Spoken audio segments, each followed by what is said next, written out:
Welcome to અર્પિતાસ cuisine.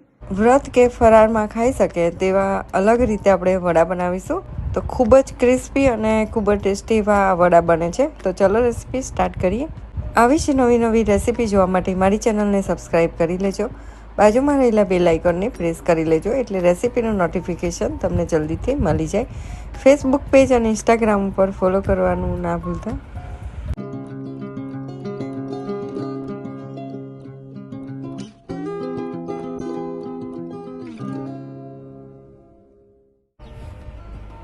તો સૌથી પહેલાં 1 કપ જેટલા સાબુદાણા લઈ લઈશું. તેને મિક્સર જારમાં એડ કરી દઈશું અને તેને આપણે ઝીણું એવું પીસી લેવાનું છે.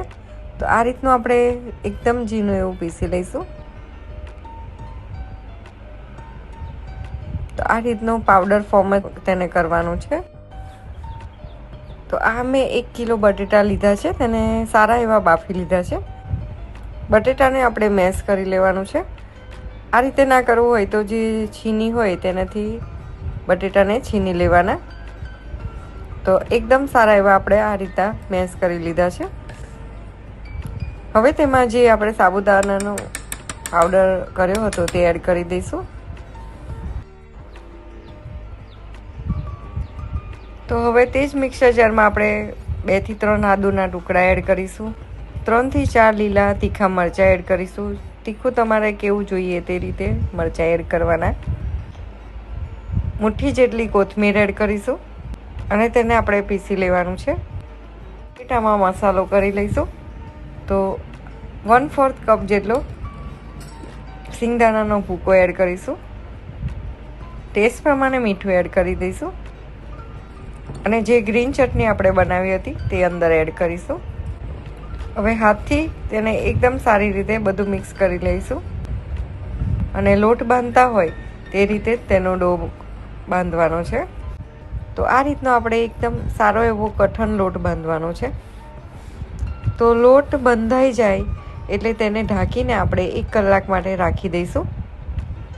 તો 1 કલાક થઈ ગયો છે અને જોઈ લઈશું. તો તેલવાળો હાથ કરી લઈશું અને તેમાંથી આપણે લુવા કરી લેવાના છે. તો આ રીતના ગોળ બોલ્સ કરી લઈશું. તો ઇઝીલી બોલ્સ વરાઈ જાય છે. તો આ રીતે બધા જ બોલ્સ આપણે બનાવી લેવાના છે.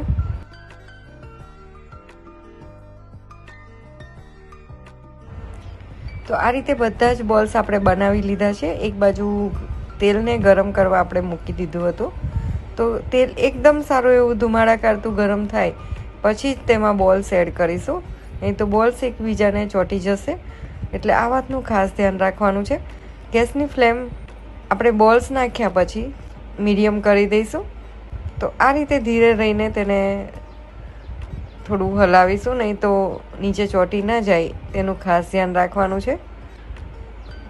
એકદમ હલકા હાથે આ રીતે તેને ફેરવતા જઈશું. સ્ટફિંગવાળા વડા બનાવીએ તેના કરતાં આ વડા ખૂબ જ ટેસ્ટી લાગે છે અને ફટાફટ બની પણ જાય છે. તો થોડી વારે આ રીતે તેને પલટાવતા રહેવાનું અને બધી બાજુથી એકદમ સારા એવા ગોલ્ડન કલરના થાય ત્યાં સુધી આપણે તેને થવા દઈશું.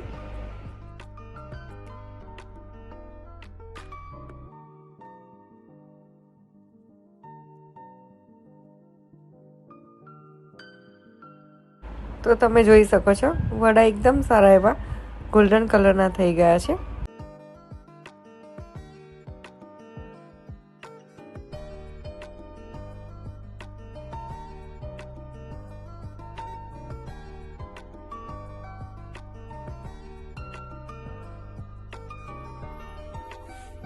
તો ગરમા ગરમ વડાને આપણે ગ્રીન ચટણી સાથે સર્વ કરીશું.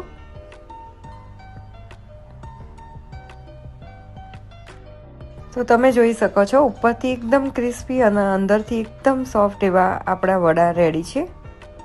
તો આ રેસીપી તમને કેવી લાગી પ્લીઝ લાઇક કરજો, શેર કરજો અને કમેન્ટ બોક્સમાં મને જરૂરથી જણાવજો.